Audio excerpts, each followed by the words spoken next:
Hi, we're going to talk about attendance today on Envision. We are here with Dr. Brian Maher. Attendance is one of those efforts that we really have to put our energy behind every year. And we are always hopeful, but it's been difficult to move the attendance needle. Just becomes a challenge from year to year. It's a real challenge. You know, we have such a large population of students, and that's such an important marker for how we're doing as a district.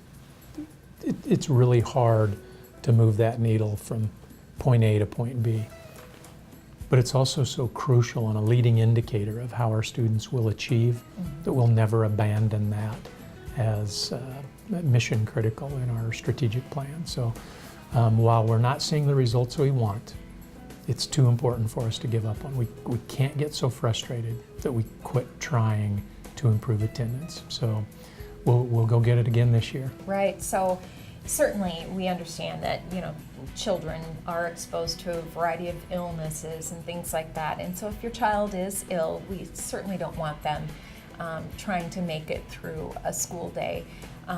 But placing that emphasis on attendance, when families are developing plans for vacations or for various things that they consider to be important, keeping in mind that if your child's not in school, they're missing out on those lessons, right. And it does compound year after year or miss after miss, I guess. You know, Deanne, we hear about vacations and we hear about missing for school activities, and so generally speaking, that's not the issue I want to resolve. Well, I don't want kids to miss for any reason, really. Mm-hmm. I want those kids from a day-to-day basis. I want them to be in school. I'll give an analogy, or at least a story of Peg and I, my wife and I, and the rule we had in our own house for our own 3 kids. And that was, if you don't have a fever and you haven't thrown up, you're going to school. Mm-hmm. And now that backfired on us a couple times when our kids said, I don't feel well, and they went to school and they threw up at school. So right. that's it's not foolproof. And it happens. It's not foolproof.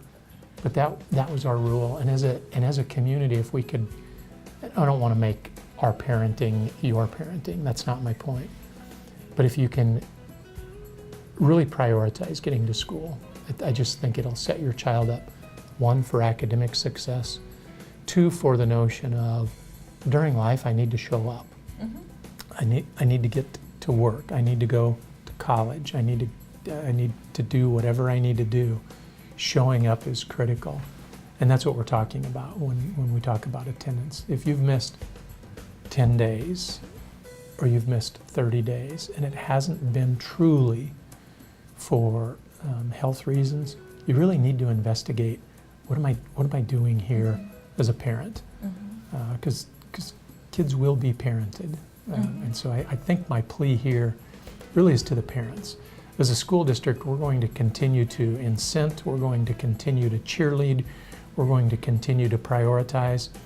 But this one, we can't move the needle here without parents being shoulder to shoulder with us on this attendance issue. Right, and it seems like... And the vast majority of our parents are shoulder to shoulder with us. They at least follow the rule Peg and I did, or have better rules than Peg and I did. But the vast majority of our parents are tremendous at getting their kids to school day after day after day. Right, and that component, that piece of when there is a miss and then another and then another and another, that compounding really shows up on the academic side, where we know that if students miss days of school, yes, they've missed that lesson, but then ultimately their test scores, their reading ability, everything down the line. So it's not just about that one day, but it's about the compounding nature of not being present for the lessons. I might not have the person right, but I think it was Einstein who said that the compound interest is the 8th wonder of the world, talking specifically about the financial industry, et cetera. Sure. But when you think about that from an academic perspective, and you can put this into a whole lot of different realms, I believe, but think about it from an academic perspective. If I miss lesson A and lesson R and lesson Z, pretty soon I have an incomplete understanding of this concept or this topic. And that generally speaking, will build on another topic, and Right. you lose and you lose and you lose.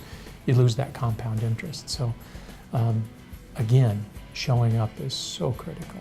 Right, right. And we know it's difficult. Weather can make things to be a headache, and traffic and all kinds of things like that. But we just ask that parents prioritize and, if at all possible, have their child at school daily, so that they can have the value of that teaching and learning, and also share the value with their classmates as well. Thanks for joining us today on Envision.